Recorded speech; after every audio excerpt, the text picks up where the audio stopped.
que nos corresponde ver es básicamente lo que tiene que ver con el estado convulsivo, ¿sí? Es el tema que se escogió para esta semana y hay varias situaciones que debemos tomar en cuenta para que el manejo que nosotros hagamos sea de calidad. Porque sucede que hay muchas dudas acerca del estado convulsivo en el manejo de cuidados intensivos.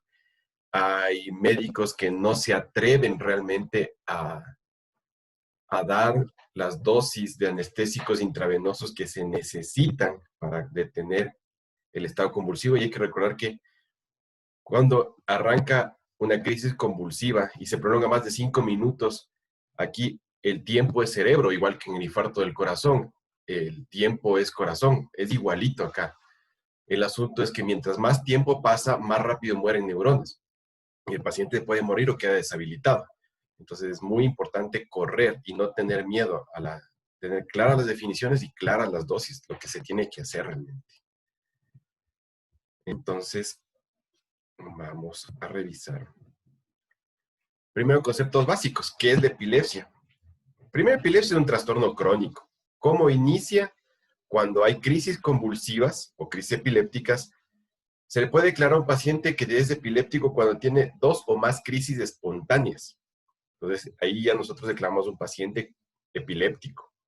Pero, ¿qué es realmente una crisis? Es un evento brusco, de intensidad anormal, que produce hipersincronía entre el tejido neuronal y que tiene diversas manifestaciones clínicas.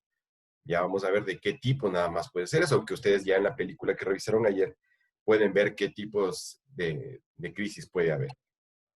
Entonces, en cuanto a la fisiopatología, ¿qué debemos ver nosotros? Primero, acordarse que nosotros tenemos las neuronas y los axones y se comunican entre ellas acá haciendo sinapsis en la brecha sináptica, ¿no es cierto?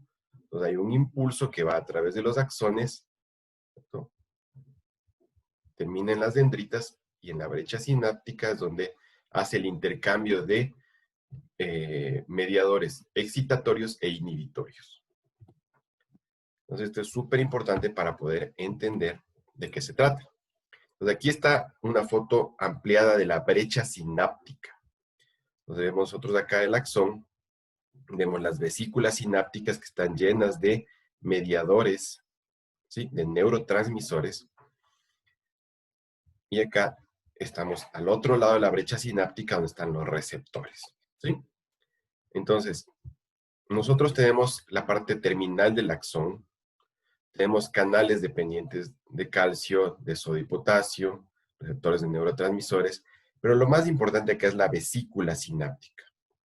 La vesícula sináptica está llena de neurotransmisores excitatorios e inhibitorios, ¿cierto? Que luego de ser activados van a abrirse en la brecha sináptica y van a pasar hacia los receptores del botón dendrítico siguiente. Entonces, eso hay que tener muy en cuenta. ¿Por qué?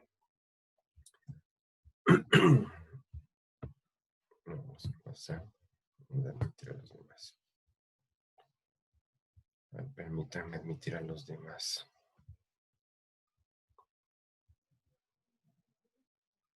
Listo.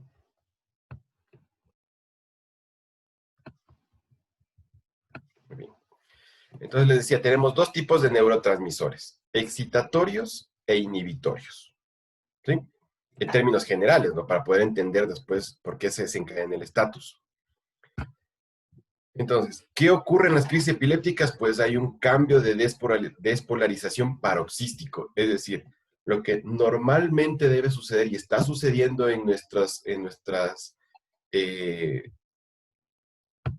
brechas sinápticas, en nuestra conducción neuronal normal. Entonces aquí tenemos una descarga paroxística, donde rápidamente empieza a hiperpolarizarse, a despolarizarse todo y empieza el caos. Entonces, estos estímulos deberían avanzar y deberían ser inhibidos por los neurotransmisores inhibitorios. Pero no sucede así en un paciente que entra en crisis. Entonces, ¿qué puede estar pasando para que exista la crisis? O hay un exceso de excitación o un déficit de inhibición. Lo que sucede, por ejemplo, cuando un paciente está en sepsis. Tenemos una respuesta adecuada o una respuesta inadecuada entre antiinflamatorios, ¿cierto? Y proinflamatorios. Entonces sucede parecido acá. Hay un exceso de excitación a través de su principal neurotransmisor, que es el glutamato, o hay un déficit de inhibición en su principal mediador, el GABA. ¿Sí? Entonces, puede ser una lucha en términos generales mucho más amplia, la cuestión molecular, pero para que se entienda entre glutamato y GABA. Aquí tenemos ejemplificado. Neurotransmisor excitatorio, glutamato. ¿Dónde se recibe? En los receptores NMDA. Entonces, nosotros siempre estamos en los pacientes que tienen estatus buscando, ¿no? Que necesito el líquido cefalorraquídeo para mandar a hacer al extranjero anticuerpos anti-NMDA, pero ni siquiera sabemos qué son los receptores NMDA. Pues ahora sabemos que son los receptores en la parte postsináptica de el neurotransmisor glutamato, que es excitatorio, ¿ok? Entonces, nosotros vemos acá que viene el potencial de acción, ¿cierto? Entra sodio, entra calcio, hace que las vesículas sinápticas se abran hacia la brecha sináptica y salga el glutamato hacia los receptores NMDA y continúa el potencial de acción hacia la neurona y hacia las otras dendritas. Lo que sucede con el neurotransmisor predominantemente inhibidor, que es el GABA, tiene sus receptores GABA-A, y sucede lo mismo. A través de un canal de cloro y a través de estas vesículas presinápticas también llega el neurotransmisor inhibitorio y hace que se regule el impulso, se regule el potencial de acción. Entonces, se excita por un lado, se inhibe y la respuesta es adecuada. En el paciente que tiene una crisis, esto está disregulado porque aumenta mucho el excitatorio o no está funcionando el inhibitorio. Entonces, cuando hay un desequilibrio, aparece la clínica de la epilepsia, o en este caso las crisis. Ahora, normalmente las convulsiones deberían terminar solas. ¿Por qué? Porque hay mecanismos locales y sistémicos que están llamados a terminar con las crisis. Por ejemplo, empiezo con una crisis focal y la misma neurona con sus mecanismos inhibitorios o las neuronas de ese grupo, de ese segmento del cerebro, deberían suspender la crisis aquí, inhibirla. Pero además, desde otros lugares, por ejemplo, desde la sustancia negra, desde el tálamo, hay otras porciones del encéfalo que están llamadas desde otras regiones a sostener la crisis, inhibir la crisis, parar la crisis, ¿sí? Entonces, para pararla, simplemente hay mecanismos locales inhibitorios o hay en otros lugares más lejanos que están llamados a detener la crisis. Entonces, cuando hay desbalance en esto también, la crisis se va prolongando y podemos llegar al estatus. Entonces, pero si bien es cierto, esto sonaría bastante sencillo, es decir, doy un fármaco que o me sostenga y me deje de, no permita que siga produciendo más glutamato y deje de excitar al impulso nervioso, al potencial de acción, o doy un inhibidor. Eso sería bastante sencillo en la teoría. Sin embargo, sucede que cuando las crisis se van prolongando,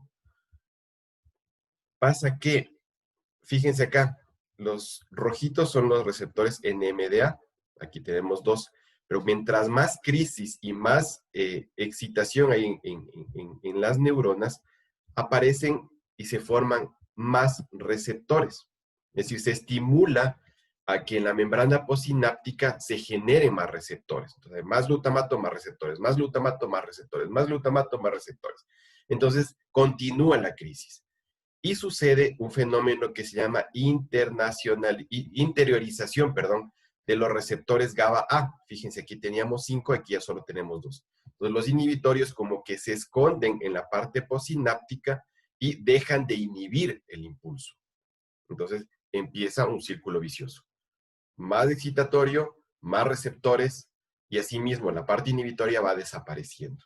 De ahí la importancia de cortar la crisis rápido.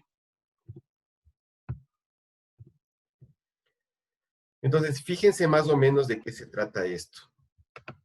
Hablar de un paciente en estas condiciones es básicamente como que ustedes se corran un maratón en ayunas, con calor, y encima un perro rabioso le esté persiguiendo. ¿Por qué? ¿Por qué hablan de esto los neurólogos?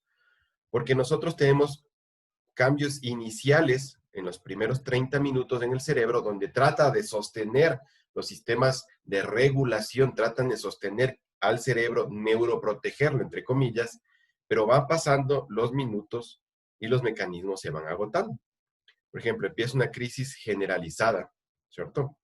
Inicialmente sube la presión, aumenta la glucosa en el cerebro, aumenta el lactato, empieza a tratar de sostener, no hay signos de daño cerebral todavía, ¿sí?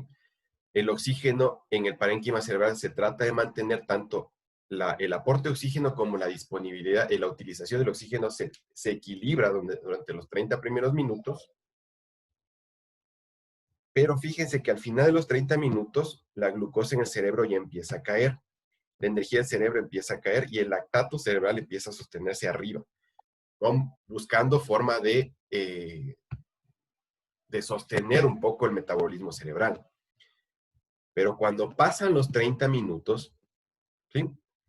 ¿Qué empieza a pasar? Cae la presión arterial, cae la glucosa cerebral, empieza a caer el pH y aumentar más el lactato cerebral, empieza a haber compromiso ya respiratorio, empieza a haber hipotermia, el daño cerebral empieza a subir rápidamente, especialmente cuando hay crisis tónico-clónicas, cuando es evidente la crisis, más no cuando el estatus es no convulsivo, nosotros vemos que no es tan así, pero también hay daño, y empieza todo a desregularse finalmente.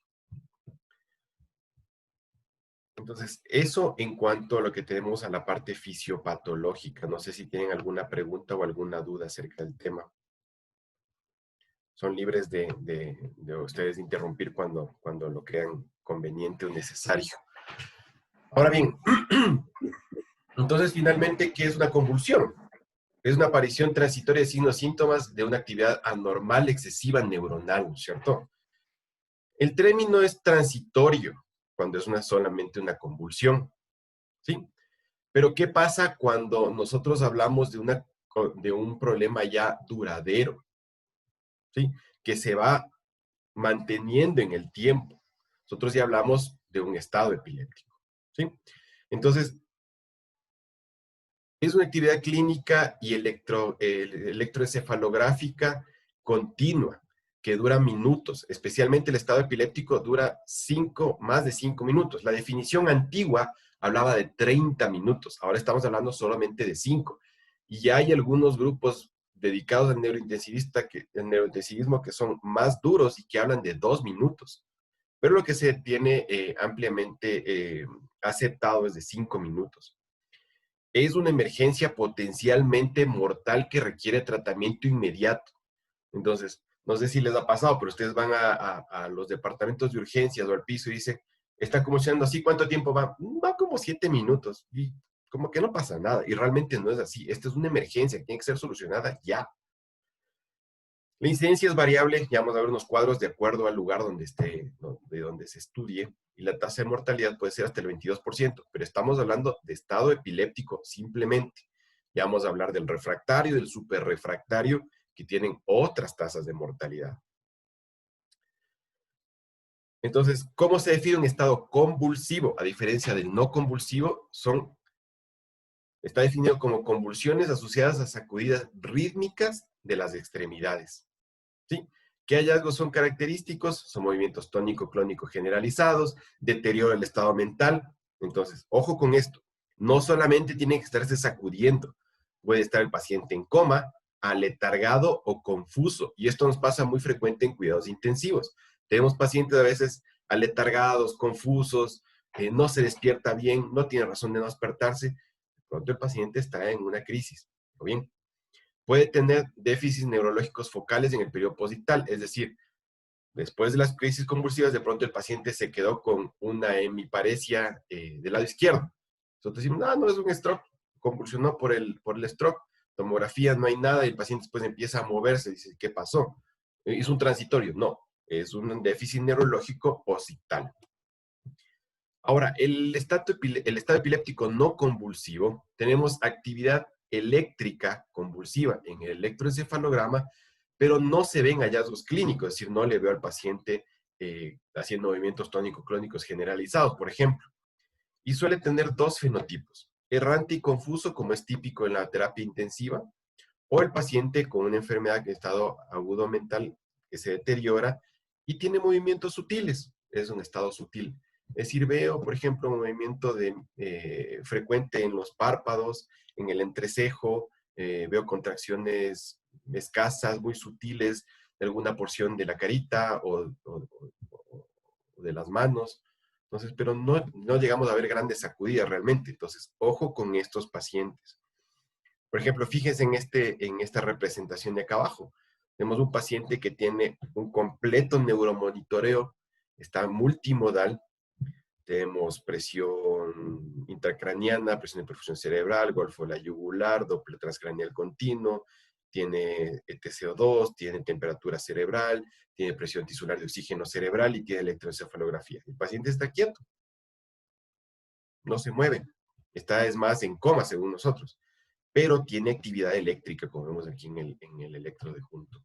Entonces es un paciente que está en estado epiléptico no convulsivo. No vemos sacudidas, pero el paciente está eléctricamente convulsionando. Entonces, ojo en los pacientes que están en cuidados intensivos, porque estos pacientes pueden tener, básicamente, pueden estar, fíjense, el 37% de los pacientes de la UCI con estado mental alterado y el 8% están en coma podrían tener un estatus no convulsivo. Subtipos particulares pueden ser pacientes que están en estados parciales complejos, como ustedes ya habrán leído y habrán visto, o pacientes en crisis de ausencia. Quizá de estos implican menos mortalidad, pero finalmente son pacientes que están convulsionando.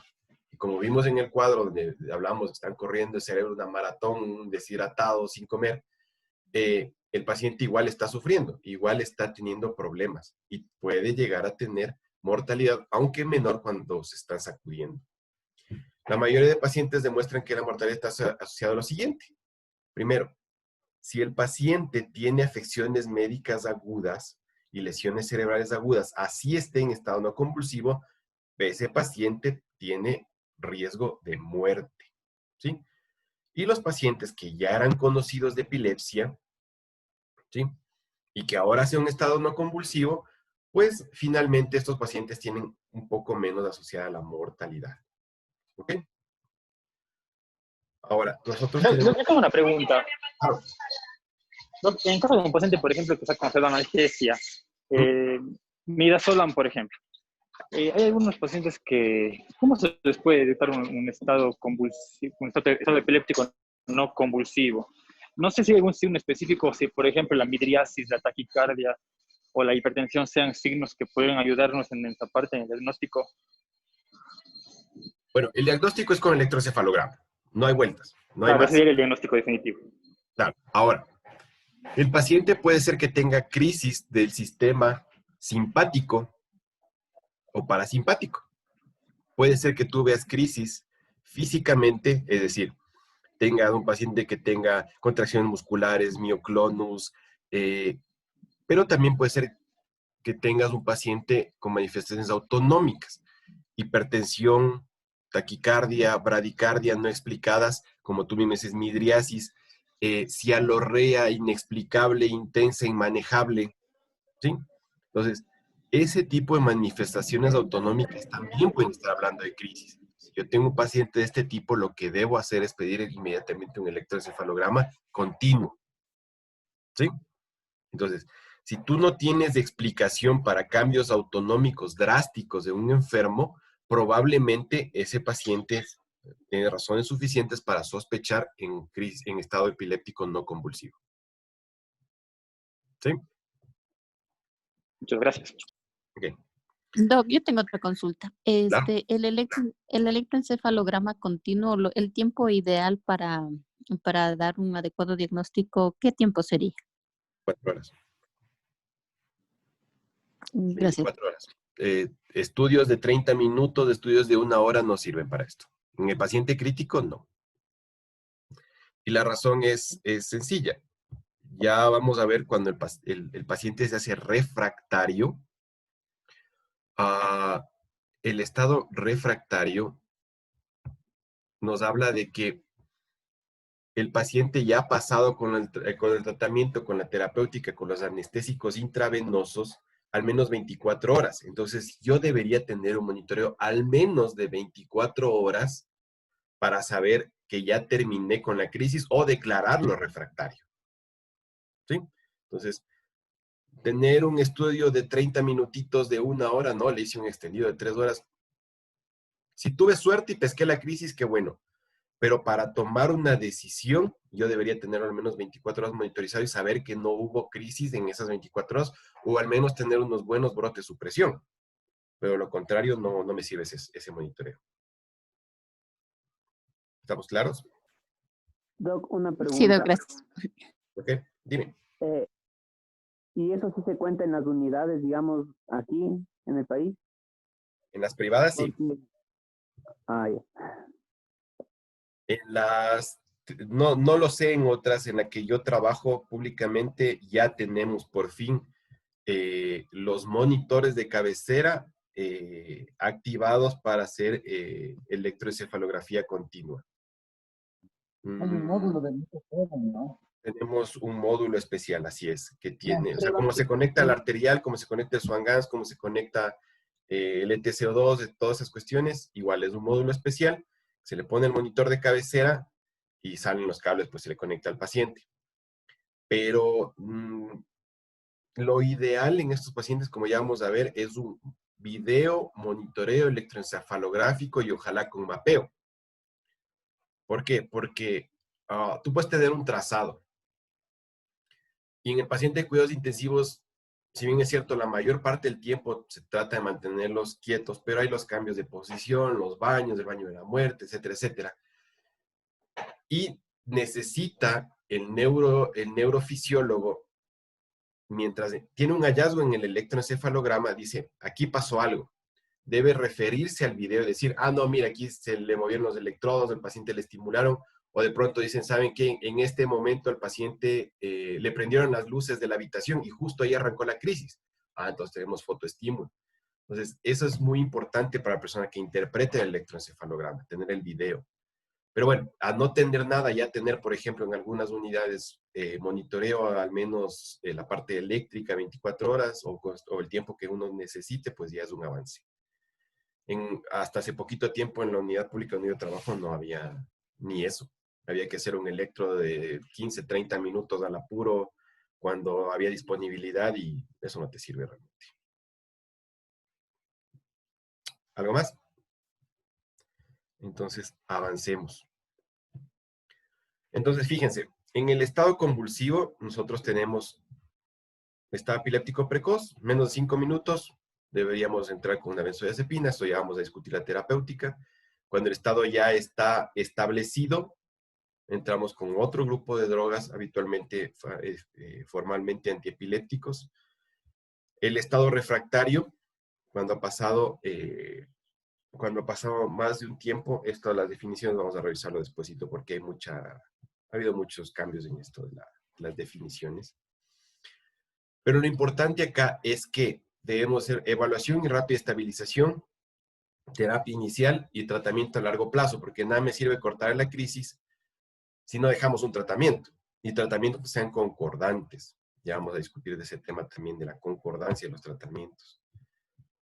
Entonces, fíjense, ¿cuál es la terapéutica inicial? ¿Qué recomendación hay en cuanto al tratamiento en emergencia? Lorazepam, midazolam. Son los fármacos que se ha trabajado, que se ha estudiado y teóricamente tienen mayor evidencia. Tratamiento en la sala de urgencias, valproato sódico. No porque sea terriblemente superior a los otros fármacos, sino porque la seguridad es mayor que utilizar fenitoína o fosfenitoína, por ejemplo. Tratamientos para los casos refractarios, pues teóricamente, aunque muy pegadito a los demás en el nivel de evidencia, el midazolam tendría que ir a la cabeza, y luego una serie de otras cosas que probamos ya cuando estamos en desesperación, básicamente. Entonces, como tratamiento inicial en la sala de urgencias, el lorazepam es más efectivo que la fenitoína, aunque el lorazepam solo no es más eficaz que utilizar fenobarbital o diazepam más fenitoína, ¿sí? Pero es más fácil de usar. Entonces, no es lo mismo darle un bolo de lorazepam al paciente que estar esperando a que pase en 30 minutos, en una hora la fenitoína, más del diazepam que le puse. Entonces, más fácil de usar. Por eso es que en la mayoría de centros avanzados, grandes, en otros países, lo que utilizan es el lorazepam, el Ativan, que escuchamos inclusive hasta en las películas, en las series. Entonces, es lo que más se usa. Ahora, ¿se puede utilizar fármacos intramusculares en el prehospitalario? Claro que sí. Entonces, aquí, por ejemplo, se comparó en este trabajo la eficacia del midazolam versus el lorazepam en niños y adultos en estado epiléptico. La eficacia fue considerada como ausencia de crisis al llegar al departamento de urgencias.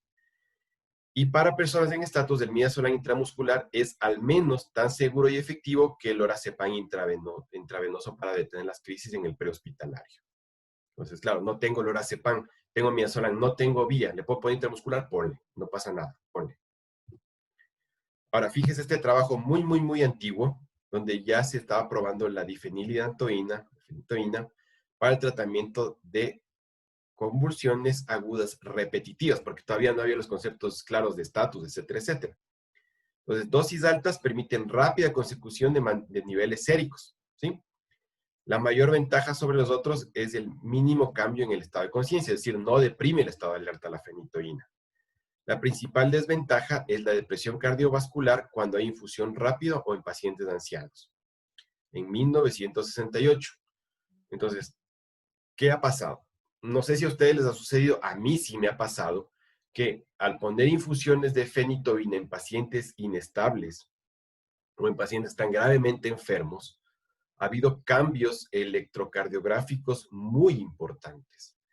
Tal es así que nosotros hemos tenido bradicardias y paradas cardíacas por el uso de este tipo de fármacos. Por ejemplo, entra la fenitoína, bradicardia, bloqueo, parada. Y eso que ahora tenemos la facilidad de que las infusiones de estas se realizan a través de, valga la redundancia, bombas de infusión. Antes era con microgoteros al ojo de la enfermera. Ahora se puede planificar exactamente para no pasarse los miligramos hora. Pero sin embargo, con la fenitoína hay algunos pacientes que hacen bradicardias extremas y paradas cardíacas o choque. Entonces, mucho cuidado con la fenitoína. Peor si están manejando adultos mayores críticos. Muchísimo cuidado. Ahora, en aquel tiempo, en el 2005, ya se estaba utilizando el valproato como una terapia innovadora en la emergencia. Entonces, en el 85.6% de pacientes lograron control de crisis. Tenía rápido efecto anticonvulsivante, no había depresión cardiovascular ni sobresedación. El uso parece bastante fácil y es útil en todo tipo de crisis. Porque fíjese, puede controlar un estado tónico clónico generalizado como puede controlar una ausencia. Entonces, de hecho es el tratamiento de elección. Entonces, es mucho más versátil para el manejo de las crisis. Entonces, se siguió estudiando el ácido valproico, ¿sí? Y se compara básicamente con la fenitoína. ¿Cuál fue el resultado? Es más efectivo para el control del estado convulsivo, tanto en la primera como de primera o de segunda elección. No hubo diferencias estadísticamente significativas respecto a efectos secundarios. Entonces, o doy fenitoína o doy ácido valproico, perfecto. De pronto, ¿tiene menos efecto cardiovascular el ácido valproico? Sí, tiene menos efecto cardiovascular. ¿Controla igual la crisis? Sí, controla. Entonces, ¿por qué no lo usas? Por precios. La fenitoína es muchísimo más barata. Muchísimo más barata. Nosotros en la parte pública acá no podemos utilizar como fármaco de primera elección el ácido valproico intravenoso. No nos dan. ¿Por qué? porque solamente está autorizado para crisis tónico-clónico generalizadas de difícil control. Como tratamiento inicial no lo podemos usar. Deberíamos, porque los efectos cardiovasculares de la fenitoína son devastadores, no muy frecuentemente, pero cuando aparecen son muy difíciles de manejar. Yo lamentablemente tengo que contar que tengo 3 pacientes fallecidos por infusión de fenitoína en pacientes críticos. Entrada fenitoína, bradicardia, bloqueo, muerte.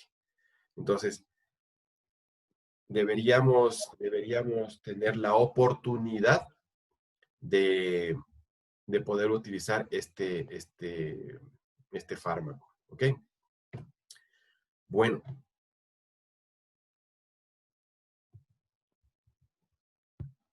Continuemos. Ahora bien, perdón, antes de continuar con esto, mucho ojo con el asunto de mezclar fenitoína con ácido valproico. Ellos compiten, se restan, no se suman. Es decir, tengo fenitoína, el paciente sigue convulsionando, echemos el ácido valproico. Eso no está bien, no es correcto, no es lo adecuado, porque en lugar de sumar efectos antiepilépticos, se restan, compiten por acción. ¿Sí? Entonces, nosotros podemos tener niveles adecuados de fenitoína y yo empiezo a utilizar ácido valproico porque el paciente sigue convulsionando y seguramente en algunos días lo que vamos a ver es que ninguno de los dos tiene niveles.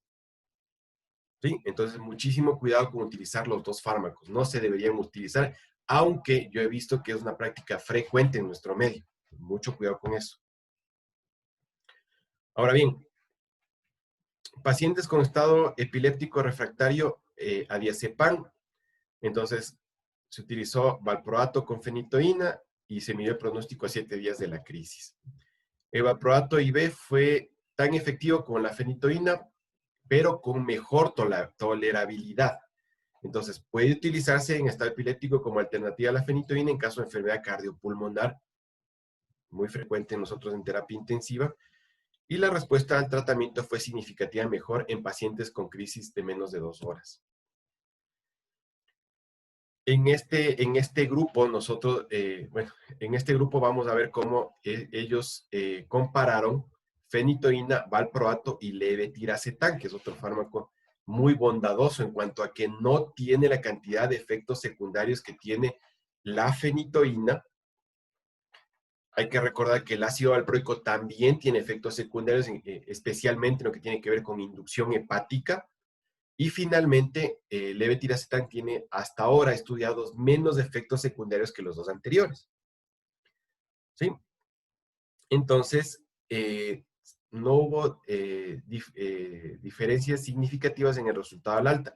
El levetiracetam parece ser menos eficiente que el ácido valproico para controlar el estado epiléptico luego de las benzodiazepinas, es decir, doy benzodiazepina, valproico o levetiracetam. En este estudio fue superior el ácido valproico. Pero ahora, cuando yo no pude controlar con los antiepilépticos, digo, a ver, me toca iniciar anestésicos intravenosos. ¿Cuál? Midazolam, propofol, pentobarbital, o en nuestro caso tiopental, hasta cuando hubo, que fue a inicios de este año, ya se acabaron las reservas de la mayoría de hospitales públicos y privados. Recuerdo muy bien, y David se debe acordar de nuestro paciente con estatus superrefractario que lamentablemente no hubo un momento que ya se nos acabó el tiopental y no teníamos que darle básicamente en cuanto a anestésicos porque había hecho ya taquifilaxia al midazolam. Entonces, en este momento aquí en Quito y no sé si en el resto del país es muy, muy, muy complejo conseguir tiopental y pentobarbital, no se ha comercializado básicamente. Entonces, ¿por cuál decidirnos? Entonces, en este trabajo que también es medio antiguo, se buscó midazolam, propofol o pentobarbital para el estado epiléptico. Los dos desenlaces principales fueron frecuencia de falla terapéutica y mortalidad. Entonces, se fueron a buscar eso. Finalmente, el pronóstico no cambió, ¿sí? Utilizo el midazolam, utilizo el barbitúrico no hubo cambios finalmente en el pronóstico. Pero el pentobarbital, cuando se tituló hasta la supresión del electroencefalograma, es decir, bolos sigo subiendo, bolos sigo subiendo, bolos sigo subiendo, mientras voy viendo en el monitoreo si realmente llego a la supresión de la crisis, se asoció a menor frecuencia de falla a corto plazo, es decir, para cortar la crisis eléctrica fue mejor el uso del pentobarbital.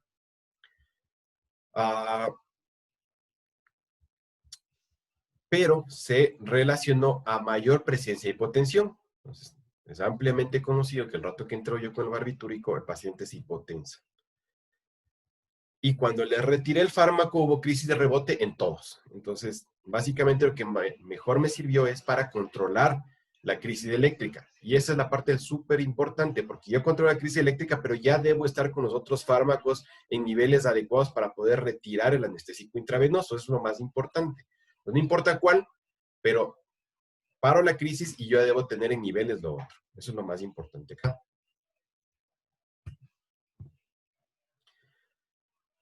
Acá están las dosis y es donde quiero hacer yo hincapié.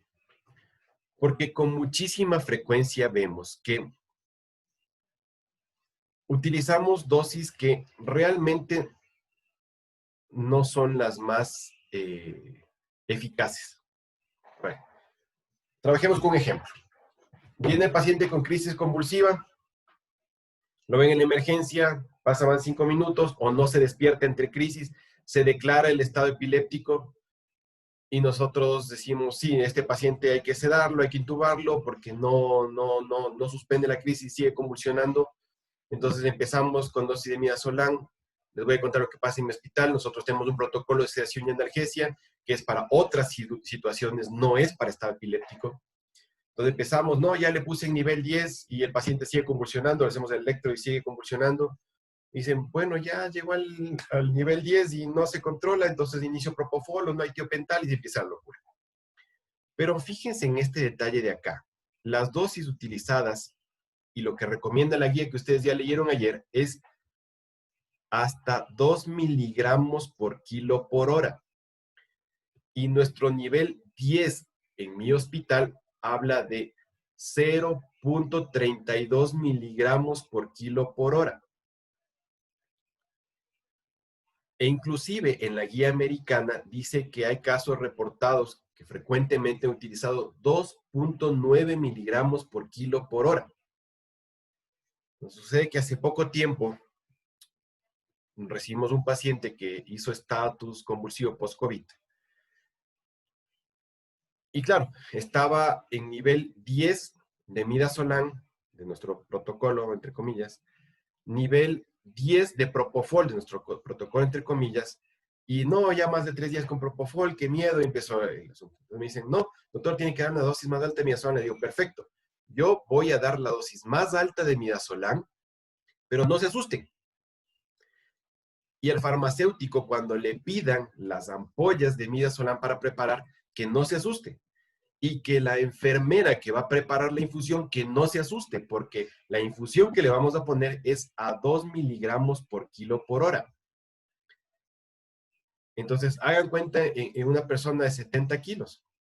Estamos hablando de 140 miligramos por kilo por hora. Si nosotros tenemos una infusión de 100 miligramos en 100 ml, estamos hablando de 1 miligramo por ml, tendríamos que pasarle a 140 ml hora. Entonces, ¿qué nos toca? Va a ser concentrar muchísimo el fármaco, ¿verdad? Casi darle casi nada de diluyentes.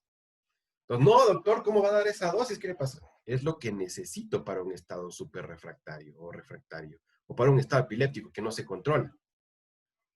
Afortunadamente, esto fue en la parte privada, donde se pudo conversar con todos y despacharon.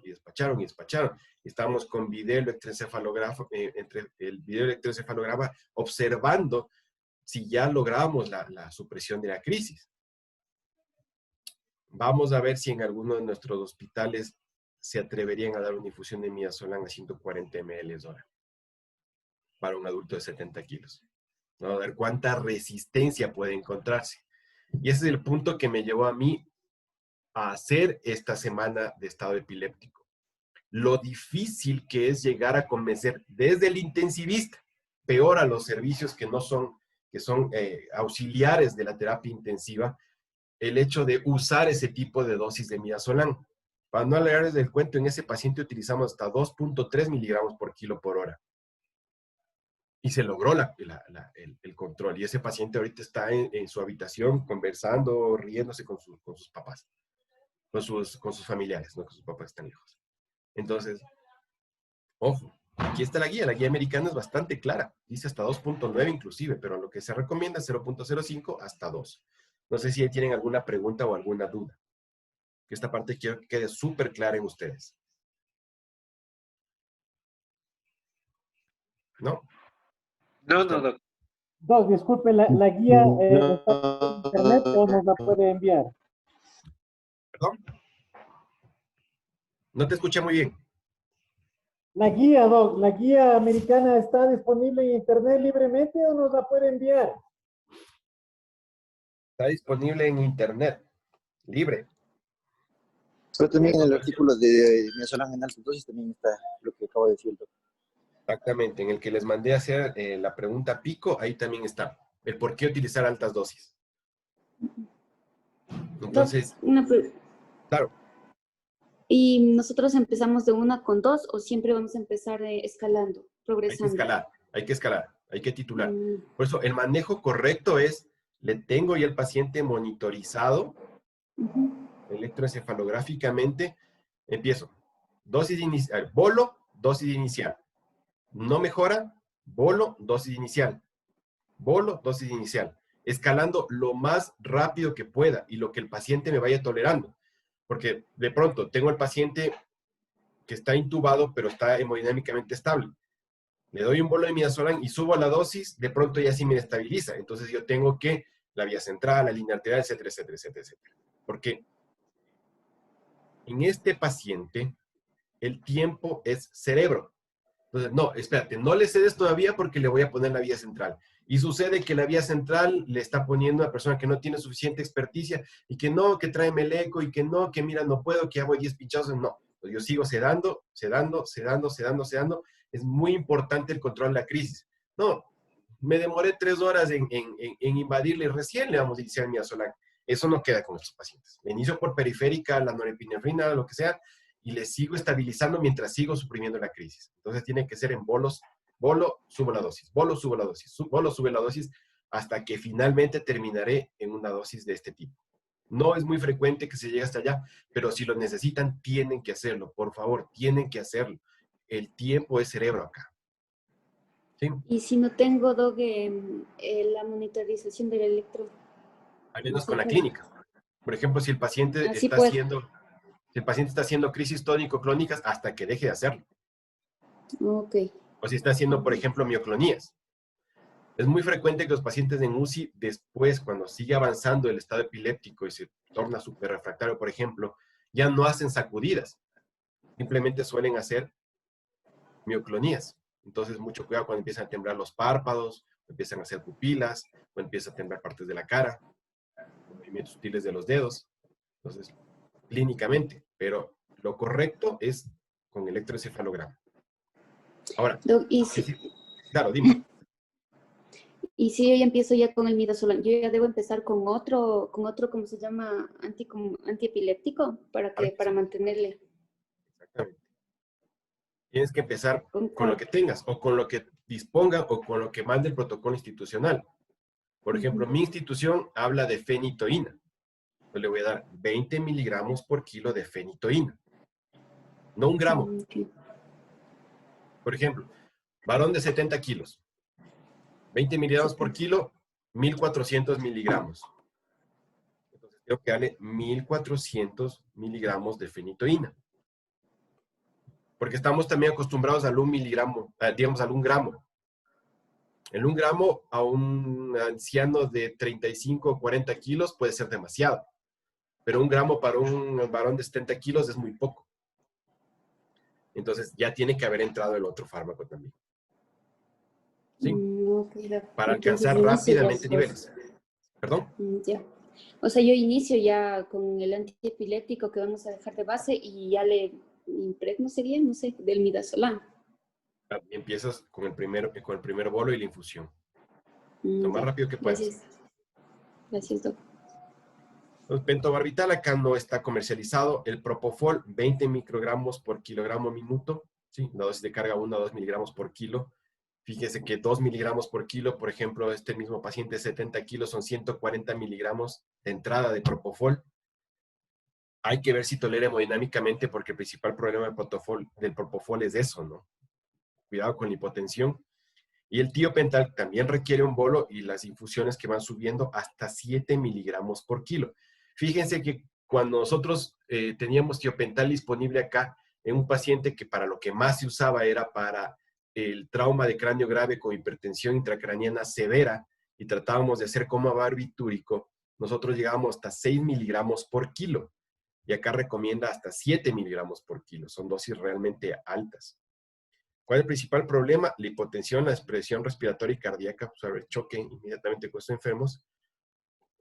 Y requiere ventilación mecánica y se tarda en metabolizarse. Se tarda mucho. Entonces, para que el efecto se vaya, pasan varios días. Entonces, cuidado con eso. Doc, una pregunta. Claro. Cuando ya logro controlar este estatus epiléptico y estoy con estas dosis altas del medicamento que yo he utilizado, ¿hasta qué tiempo yo tengo esta infusión a dosis altas? Hasta que tengas a ver, hay dos teorías. Unos hablan hasta que tengas brote supresión, es decir, tienes un brote que se suprime, intenta hacer crisis pero se suprime. Y la otra teoría es que tengas al menos 24 horas sin crisis. Lo más usado actualmente, 24 horas sin crisis eléctrica. O sea, ves el electro 24 horas y no hay actividad epileptiforme, entonces tú puedes empezar a quitar el fármaco. Doc, una pregunta, pero ese es para el refractario, porque para el refractario 48 horas se utilizaba o es igual. Bueno, ya vamos al refractario, al superrefractario. Ahorita estamos hablando de estado epiléptico nada más. Doc, una pregunta. Disculpe, en los pacientes que ya, o sea, son epilépticos, se puede decir de base, y vienen tomando anticomiciales, digamos, como ácido valproico, o sea, igual se puede iniciar con la fenitoína. Es preferible si tienes un paciente que ha tomado ácido valproico pedir niveles. O sea, claro, los niveles van a tardar. Entonces lo que tienes que hacer es lo siguiente. ¿El paciente estaba tomando bien los antiepilépticos? Si te dicen, no, sabe que tiene dudas acerca de si estaba tomando correctamente, entonces deberías cargarlo. Es decir, tomaba ácido valproico. ¿Sabes qué? No sé, creo que dejó de tomar. Entonces, cárgale con ácido valproico y déjale con ácido valproico. Seguramente, si estaba bien controlada la crisis con valproico, vas a llegar a un control más rápido. Porque esa es la causa frecuente de que los pacientes entren en estatus, es que dejaron de tomar adecuadamente el fármaco. Y seguramente no está en niveles. Y si regresan a tenerlo en niveles terapéuticos, probablemente la crisis se corte. Entonces, si ya tomaba valproato, dale valproato. Pero especialmente si tienes dudas de cómo estaba tomando. Y si el paciente dices, no, estaba tomando correctamente, entonces lo ideal de pronto ahí sería entrar con levetiracetam. ¿Por qué? Porque fenitoína no vas a usar porque le resta. Entonces vas a utilizar levetiracetam intravenoso. Sería lo ideal. ¿Listo? Gracias, doctor. Okay. Bueno, para terminar esta primera parte vamos a ver otras causas de que el paciente entre en crisis en estado epiléptico. Las pacientes con eclampsia hacen crisis. Pues el tratamiento es sulfato de magnesio y no nos vamos a detener porque eso está ampliamente extendido y estudiado. Pacientes tuberculosos que toman isoniazida, déficit de piridoxina. La hipoglicemia, es muy frecuente que el paciente convulsione, especialmente los pacientes hospitalizados. Convulsionó, no sabemos por qué. Mide la glucosa. Mide la glucosa porque seguramente ese paciente está hipoglicémico. Pues hay que medir glucosa. Pacientes con hiponatremia también es causa frecuente de crisis convulsiva, especialmente en el adulto mayor que utiliza diuréticos. Mucho cuidado con eso. La hipocalcemia, paciente operado de tiroides, cuidado, puede estar convulsionando porque tiene hipocalcemia. Pacientes con meningitis, pues eso también es otro asunto de las patologías neurológicas agudas, del stroke también. Pacientes que hacen sobredosis de aspirina o antidepresivos tricíclicos o sobredosis de litio, generalmente lo que son terapias de depuración externa, y pacientes con causas neuroquirúrgicas, pues hay que sostener eso. Entonces, para el tratamiento, inicio emergente, etapa 1, benzodiazepinas, urgente, etapa 2, valproato o fosfenitoína o fenobarbital o levetiracetam, ¿cierto? Si fracaso con esto, pues yo ya debería utilizar anestésicos intravenosos, ¿sí? Pues fíjese acá, minuto 0 a minuto 5, estabilizarlo, tomar en cuenta, empiezo a ver la crisis, me fijo inmediatamente en la hora que es para ir tomando el tiempo de los minutos que van avanzando. Hago el ABC, la oxigenación, hago un monitoreo electrocardiográfico, especialmente si voy a utilizar fenitoína, mucho cuidado con esto. Mido cómo está la glucosa, tomo exámenes de laboratorio, veo cómo está el asunto de los electrolitos, ¿sí? Continúan las crisis, 5 a 20 minutos, ya utilizo una benzodiazepina de acción corta, midazolam, lorazepam, diazepam, ¿ok? Si no tengo la vía intravenosa, puedo utilizar fármacos de por vía rectal, nasal, etcétera, etcétera. Ya estamos pasando los 20, vamos a los 40 minutos, entonces yo ya empiezo a utilizar carga de fenitoína, carga de valproico o carga de levetiracetam, ¿sí? Y si ninguna de estas opciones está disponible, pues puedo entrar con un barbitúrico. Por ejemplo, aquí hablan del fenobarbital, que sí tenemos disponible en las unidades, un fármaco muy, muy, muy barato. No tengan miedo de utilizar fenobarbital, 15 miligramos por kilo y luego se les deja 120 miligramos cada 8 horas en los adultos especialmente. Eso es muy barato. Donde haya una sala de neonatología segura y fenobarbital, vayan, pídanle, róbense, no sé, pero consíganlo. Se puede utilizar también. Y si el paciente está acercando peligrosamente a los 60 minutos, ya tenemos que, ahora sí, dejar una infusión de un anestésico intravenoso, sea midazolam, sea propofol, sea tiopental o pentobarbital. ¿Ok? Entonces aquí está lo que me preguntaba hace un ratito. ¿Dónde entra el bolo de fenitoína o de ácido valproico? Acá. Porque el tratamiento emergente es con las benzodiazepinas intravenosas o intranasales o intramusculares o intrarrectales inclusive. Sigue avanzando el tiempo, ya nos estamos acercando a los 20 y 40 minutos, nosotros entramos acá con el bolo. ¿Sí? ¿Por qué? Porque puede ser que acá simplemente con la benzodiazepina yo ya lo controle. Y si el paciente ya se va acercando a la hora, pues ya tiene que quedarse en infusión continua. No hay más. Si es que el paciente está haciendo crisis tónico-clónica, por ejemplo, esto es muy rápido. Pero sucede que hay pacientes en que hizo la crisis, se quedó medio dormitado, hizo otra crisis y el médico no sabe en qué momento entrar con los fármacos. Y se queda como, y ahora, y ahora, y ahora, y ahora. Entonces, si el paciente no recupera la conciencia completamente entre el uno y la otra crisis, pues ese paciente está en estado.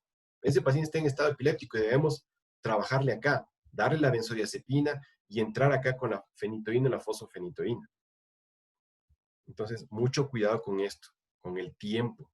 Puede ser que el paciente también convulsionó simplemente porque estaba hipoglicémico. Entonces, tampoco le voy a dar un bolo de fenitoína a un paciente hipoglicémico. ¿Para qué? Mejor acá arriba corrijo la causa. Entonces, no todos van hacia el estado epiléptico porque realmente está un desbalance entre excitación e inhibición. Pueden ser otras causas. O, por ejemplo, mientras vemos que convulsión estamos tratando con la benzodiazepina, dicen, sí, ¿saben qué? Está embarazada, pero no se nota mucho, pues está embarazada, está con 29 semanas, con 30 semanas. Entonces lo que necesita es sulfato de magnesio y no necesita fenitoína. Entonces, mucho cuidado con eso también, ¿ok? Entonces, aquí vamos a hacer una pausa y después vamos a entrar a la otra clase para ver el estado refractario. ¿Hecho? Sí, doc. Listo, doc. Entonces tenemos hasta las 10:11, ¿sí? Ahí volvemos a entrar a la otra clase. ¿Hecho? Ya, muchas gracias.